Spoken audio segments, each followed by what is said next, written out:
Welcome back. It is 9/19. April is National Humor Month. It is also the 30th anniversary of the TV network Comedy Central. To celebrate the occasion, there is a new podcast pulling the curtain back on the channel's early days. Joining us now with details of the Constant Comedy podcast are former Comedy Central executives Art Bell and Vinnie Favale. Good morning, gentlemen. Good morning. Good morning.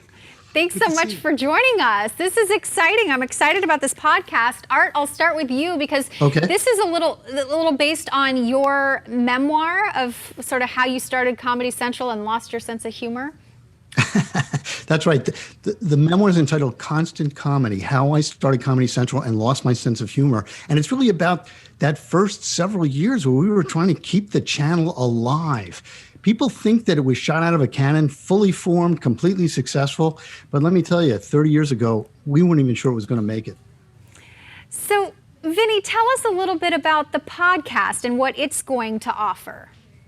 Well, it started off, as you said, from Art's terrific book. What we're doing is we are speaking to the people who make comedy 24/7, whether they're on camera or behind the scenes. And a lot of them are our colleagues from the early days of Comedy Central who have all gone on to do these amazing things that everybody knows and watches. And we knew them when. So it's wonderful to kind of look back at the struggles of launching the network and then their own career, how it's evolved over the years in the world of comedy. Yeah. And so, Art, it kind of goes back to you saying how you lost your sense of humor. I mean, once there's a business involved, it kind of takes, you know, a certain edge off of it, and you have to make sure numbers add up, and it makes it. And so you guys have put together, I guess, 12 60-minute episodes talking to different people throughout this whole process?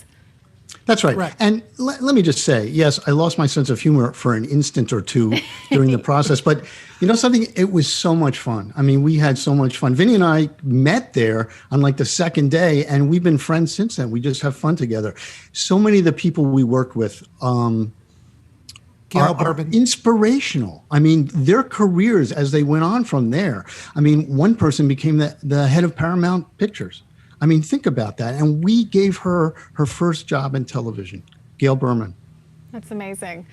And you know, when you look back at 30 years of this, to see how the industry has changed, how society has changed the industry, what are your thoughts on where we are now in the world of comedy? I mean, not only has the pandemic affected this sort of live entertainment of a comedy club, but also really just making sure, you know, everybody's in a time of don't offend anyone, which a lot of comedy is offensive.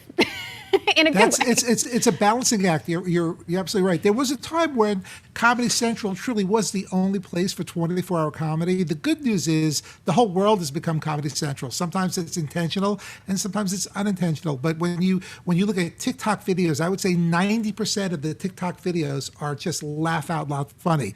So you're getting comedy there, you're getting comedy on Twitter, and you're getting comedy from our politicians sometimes too. But you know, Comedy Central is still an incredible memory for us, and it's still a living channel. We both wish that they were celebrating their own history more, so we took it upon ourselves to shine a light on the origins of what we still think is a great brand.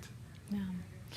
Art, how do you think it's changed, and how do you feel about the evolution of comedy today? Well, it certainly has changed. I think one of the big changes is the inclusion of women. When we were just starting Comedy Central, there was still a lot of opinions among the writers and some of the comedians that women couldn't be funny. But now there are so many women in writers' rooms. Of course, the women comedians who've come up have been terrific. And most of our guests have been women too. Yeah, like all the most successful people that came out of Comedy Central are universally women. Yeah, right. And that says a lot right there.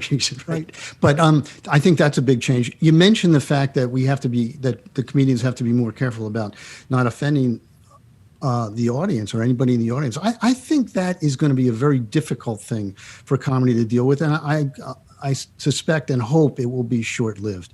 Comedy is around so that people can see the world through the comedian's lens and laugh at something they didn't previously think was funny or ironic or whatever. And I think we can't lose that as a nation. Well, thank you guys so much for joining us this morning, for putting this podcast together. It's called the Constant Comedy Podcast. You can check it out anywhere that you can stream podcasts, right? All over. Okay. Well, congrats, gentlemen, on all the success, and thanks so much for making time for us this morning. Thanks for having Thank me. you. Appreciate Take it. care.